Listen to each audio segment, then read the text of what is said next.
the Wall of Fame. You ready?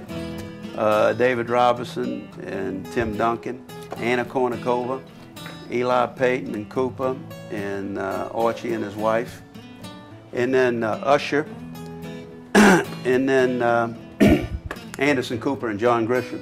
Right here is Anderson Cooper and John Grisham's wife, and Lucy Denton, and myself. This is about 5 weeks after the storm.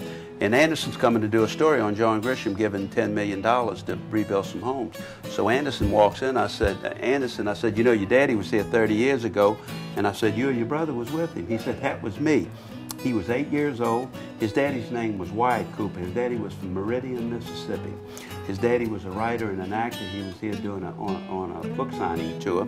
And so he was having dinner here. And while he was having dinner, Anderson was up at Slippery Sam's, going up and down the water park. He comes in with a towel with a bathing suit wrapped around him and goes and joins his daddy. And his daddy died 2 years later, so he didn't have too many memories of him and his father. Of course, my mother was ecstatic that Wyatt Cooper was in the restaurant. And probably not so much because who Wyatt Cooper was, but who Wyatt Cooper was married to. And of course, Wyatt Cooper was married to Gloria Vanderbilt, and that's who Anderson's mother is. So that's what had my mother ecstatic. A lady told me that the New York Times said, Gloria Vanderbilt marries obscure writer from Mississippi. Well, the Clarion Ledger, the Jackson newspaper, said Wyatt Cooper marries New York girl. You know, so they stuck the needle back in him. Anyway, so it was so profound to him, he put it in his book. And then that's Jim Cantori. We don't like him around here. You know, and then Robert Plant, and then Nolan Ryan, Brett Favre, Emerald, Denzel Washington. That's Robin Roberts and her sisters and her mother.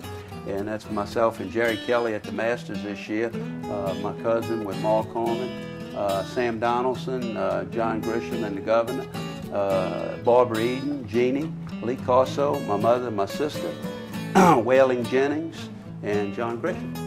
And that's my sister and I. That's my sister right there, and that's me with hair.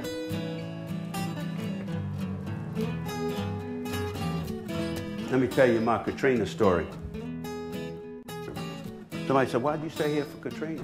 I said, well, we thought Hurricane Camille was the mother of all storms, until we found out storms don't have mothers.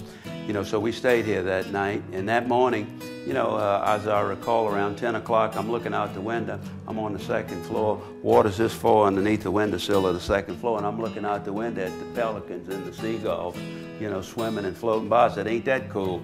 You know, like my mother said, like I had good sense. I got Category 5 water right underneath me, and here I am standing by the window. Well, my brother-in-law told me to come do something, and I did it. He told me to put a little pressure on them bottom two windows. So while I was holding them windows, every time a wave would come and breach them bottom windows, so we didn't want that salt water coming in the bedroom. So he said, put a little pressure there. So I held one, he held one. I turned around like that, and I come back after that third wave, and that wave was in that window. And guess what? When you got a wave in the window, it's coming. You know, so it knocked me back about 15 feet. I get up, I got cuts all over me. I go in the kitchen, I got blood running down the back of my leg. And so every emergency kit needs to have some duct tape in it. So they duct taped me up and set me on the floor for about 5 hours. When the water subsided, I told them to get me to the hospital for the crowd.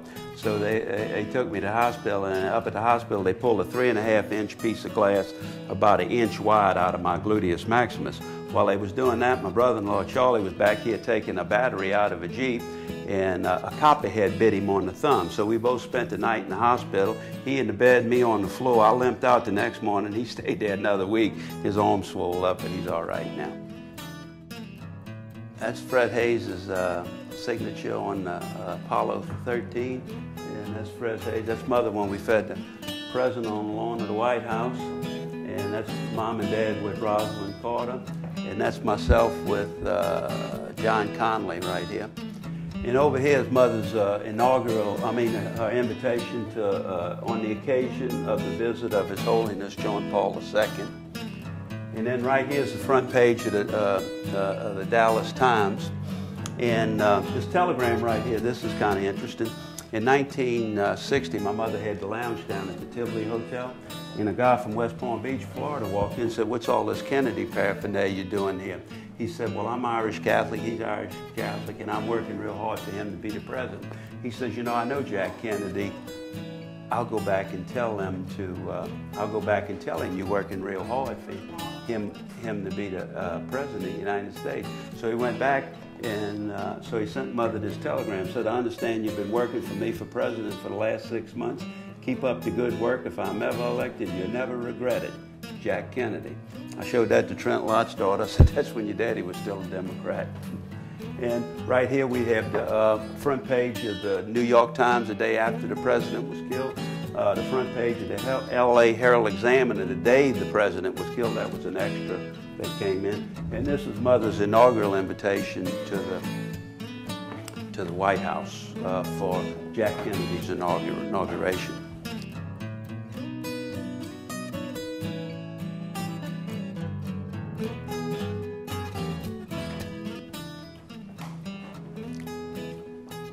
Okay, right here we call this is the Orr Room.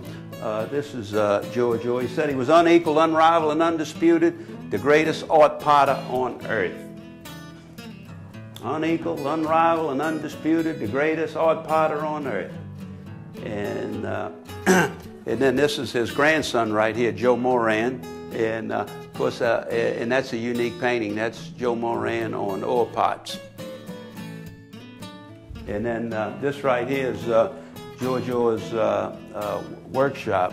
Of course, I think the most unique thing about George Orr is how he named his 7 children.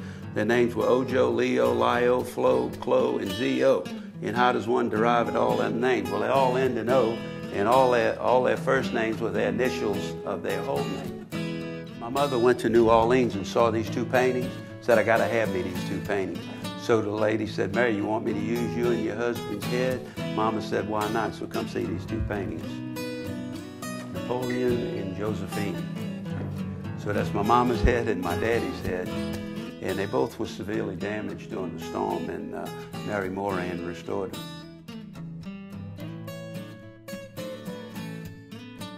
And this is the front porch right here. And that's the Magnolia Hotel, what's left of it. And this is the sunroom. This was when they took our street corner away. I said, Ma, they're taking the street corner away. You need to start screaming. She says, I'll just add another dining room. So that's what she did. She added another dining room, and so we can seat 100 people. It's like opening up a new restaurant. And this is our beautiful live oak. It is named the Patriarch. And we've had, since we've been open for 44 years, numerous people came after Hurricane Katrina, and that's all they wanted to know, did your tree survive? And thank God she did. She did quite well.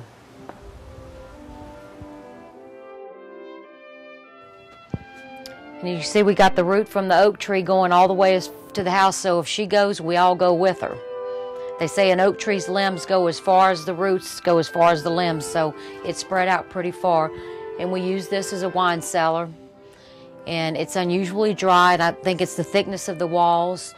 We still got the hand-cut beams that were done the whole house up in the 1700s. As you can see, we still got a little Katrina debris. This used to be the old Daily Herald building. We purchased it probably around in the 70s, and mainly to expand the kitchen. So we also got, added bonus, we got another dining room. And this, in fact, this room was used, this is where all the kids that grew up in Biloxi used to roll newspapers, because this went out to a back door. And up on the wall here, we decided to do with this room was give you a little bit of Biloxi history. Well, the pictures behind me is the, all the probably history of the Mississippi Gulf Coast, from everything from my grandfather's shrimp factory that my mother, as a young girl, used to grub up the shrimp boats. That means she put groceries on there for the shrimpers when they went out for the the season was in full bloom. And starting over here, we got the Biloxi Lighthouse, which is a true landmark in Biloxi. And the next one was the old Biloxi Yacht Club. Then we've got Beauvoir, the home of Jefferson Davis. Then we have the Episcopal Church, the Church of the Redeemer. And the next one, that's a picture of the restaurant, the old French house. And then next you've got Tullis Manor, which was destroyed in Hurricane Katrina. And then you have the Shoe Fly, which I think was destroyed in Camille. Then you have St. Michael's Catholic Church. And then we have my grandpa's seafood factory.